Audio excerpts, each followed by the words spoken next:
Finally, somebody who is well established has decided to speak up on this. They even had slogans on the floor, on the baseline. It was catering. It was trying to cater to an audience or trying to bring a certain audience into play. And they didn't know it was turning other people off, you know? People want to see sports as non-political. Gang, that right there was the great Phil Jackson, who has decided to sound off on this nonsense that is going on with politics and sports, preferably the NBA. Now, guys, I want to go ahead and say this now. Do not mistake this for Phil Jackson secretly being based or being a conservative or anything like that. I think what Phil Jackson is doing is that he is basically saying that sports has gotten too political and that, yeah, it seems like they may be a part of an agenda now. Now, guys, we'll get to the full actual quote here shortly, but thanks. Let's just go ahead and face the facts here. Phil Jackson is definitely not a fan of the current NBA, as you guys will hear right now.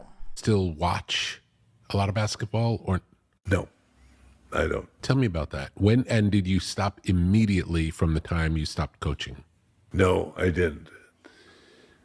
I watched some of the game evolve and decided, and they went into the lockout year and they did something that was kind of wanky. They did a bubble down in Orlando, and all the teams that could qualify went down there and stayed down there. No audience. And they had things on their back like, justice. And yeah, I made a little funny thing like, Justice just went to the basket and equal opportunity just knocked him down.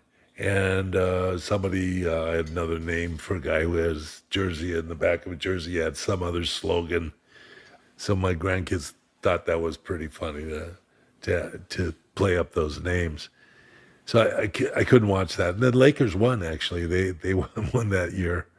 And Do you feel like it just made little of the game, like it made it like a sideshow? What do you think it was that turned you off? well, it was they even had slogans on the floor, on the baseline. It was catering.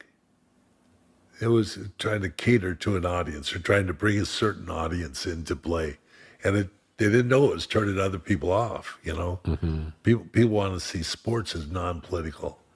We've had a lot of different type of players that have gone on to be like, Bill Bradley was a senator, number of baseball players been representatives and senators and political, but their politics stay out of the game. Yeah, it's separate.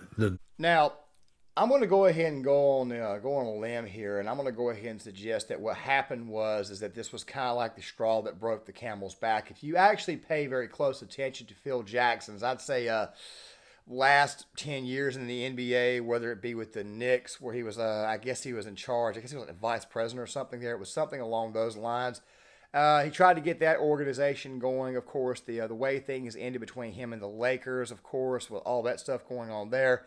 I think that Phil, for the most part, has simply had enough of the game itself. I mean, his entire life is kind of sort of centered around basketball. Now, guys, if you don't know who Phil Jackson is, and if you've been living under a rock for the past 30 years, or if you're very young or too young to remember who Phil Jackson is, let me go ahead and kind of like bring you guys up to speed.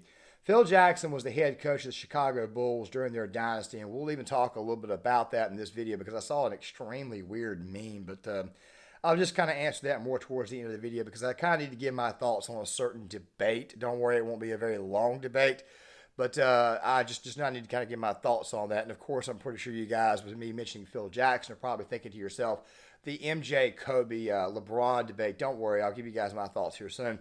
And of course, this video was not meant to be a pure sports take, but still, though, we need to talk about what's going on. So basically, what Phil Jackson did was after his success with the Bulls, he eventually went to the Lakers. The Lakers are an iconic franchise. He also won 3 rings, 3 straight years with Shaq and Kobe before eventually getting to the NBA Finals. I think it was the 2004-5, maybe the 2003-4 season, and they lost in the NBA Finals. But then he would eventually go back with Kobe and get him a ring or two right there towards the end. I know my numbers are a little bit fuzzy right now, but that's not the point of this video. The point of this video was to actually talk about why it is that Phil Jackson's upset and how it was that Phil kind of came to this conclusion. The thing is this right here. Phil has been getting frustrated more and more and more with the business of basketball because the business itself has gotten, now let's just say, a little bit more corrupt over the years. The eras are obviously a little bit different, and now he sees it going fully on political, and that is the reason why Phil Jackson is now sounding the alarm and saying, look, man, I can't watch this crap anymore. 2020 kind of did it for me. BLM, all that stuff, slogans, yeah. Now, guys, I didn't hear him actually sound off on BLM, the organization. Trust me, we could sound off on that all day. A lot there to work with.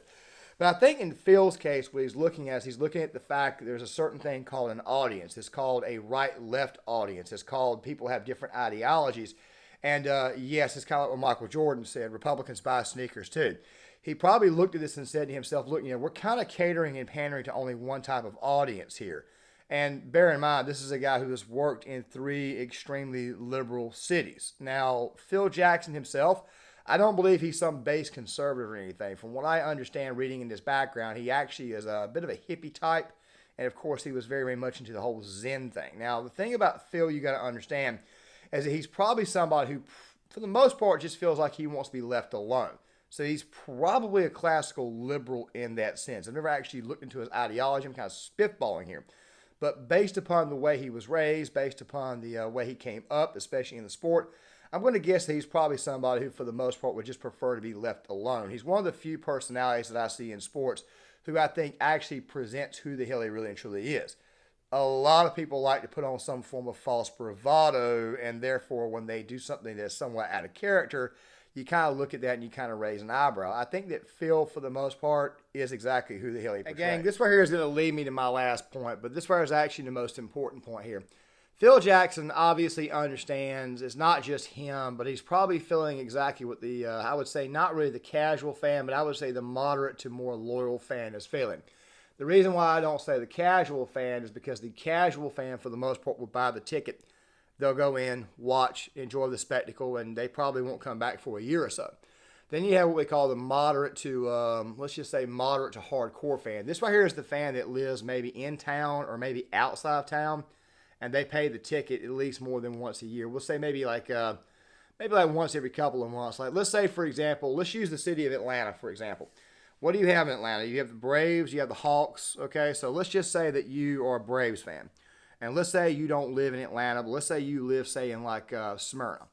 All right, you're about an hour away from Atlanta, Georgia. Do you want to keep driving back and forth, especially in that traffic with the price of gas, realizing that a certain sports franchise could be preaching you, even though the Braves don't really do that? I haven't really seen where the Braves have actually done that at all. I mean, I know I'm a Braves fan myself, and I would have called the team out for this. As a matter of fact, I think when the Braves did the whole Pride logo thing on their hat, I think it only lasted for one day. I think that they caught so much flack from their fan base online that the Braves decided to kind of pull the plug on that. I also remember the Braves in 2020. They were the only team that had everybody stand during the national anthem. With the Marlins, of course, because they were playing them on opening day in 2020. That was during the COVID season. Now, here's the deal.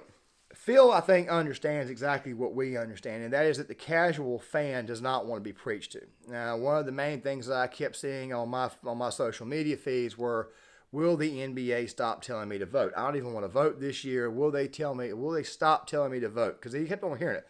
Vote, vote, vote, vote, vote, vote, vote, vote, vote. And then you kept on seeing Black Lives Matter slogans everywhere.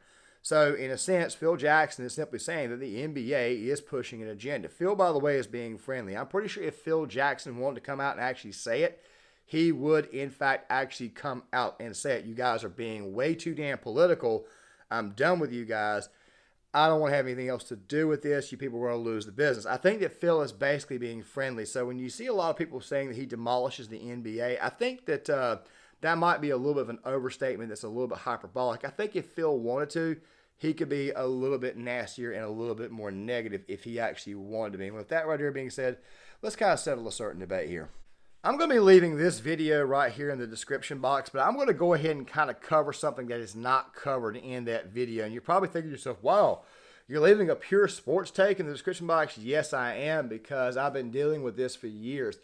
We have to hear the MJ, Kobe, LeBron debate. It's mostly the MJ, LeBron debate, seeing how it is that Phil Jackson coached MJ and he also coached Kobe. He never coached LeBron, so let's don't even worry about that there. Here's the deal. I saw a meme the other day where somebody had put up that LeBron had a ring without D. Wade. Okay, well, LeBron got that ring with Kyrie Irving, okay, a younger Kyrie Irving. Also, something else too. Shaq got. Let's see. Kobe got a ring without. Kobe had Paul Gasol, and he also had a relatively good supporting cast. So I don't want to hear that.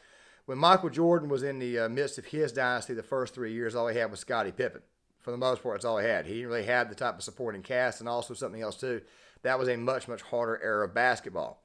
And like I said before, he had 3 rings with him before then getting 3 more rings with Dennis Rodman on the team. I got to an argument a while back with somebody who, and this is what's really funny. The LeBron fans always forget that Mike had 3 rings before Dennis Rodman got on the team. He did those with Scottie Pippen. And he also did that with the ages 28, 29, and 30 years old. Yeah, Michael Jordan was already getting success before the end of his career, not to mention the fact that Mike also at the same time had retired for about a year and a half. I don't know too many basketball players that can do that, so I'm going to go ahead and say it right now. The greatest of all time is, in fact, Michael Jordan. It's not even close. And you can bring up the stats argument and all that stuff there, but how many more years has LeBron James been playing in the league? Also, something else too. LeBron's 6'8", 6'9". He's a freight train. Okay, so by that logic right there alone, he should have a better overall career. And I know some people are going to say, "Well, no. LeBron James had a super team down in Miami for 4 years." Okay, and I understand the work that he did against the Golden State Warriors. I understand that. However, he went 1-3 against them, and I understand that Golden State had kind of a super team as well, but that's kind of what you get. You see, LeBron had a super team in Miami and still found a way to lose to an 8-seed Mavericks team and get absolutely, completely schooled by a 33-year-old role player named Jason Terry. Fact of the matter is, you had Bosh, you had D. Wade, you had kind of a superstar cast down there. You could only do 2. Michael Jordan did a hell of a lot more with a lot less in a much, much different era. Just figured I'd go ahead and throw that out there. Guys, John Claymore, if you like this content, please hit the like button, subscribe, share the video, sign up in the comment section. This video will be out later on this afternoon, and I'll see you guys later.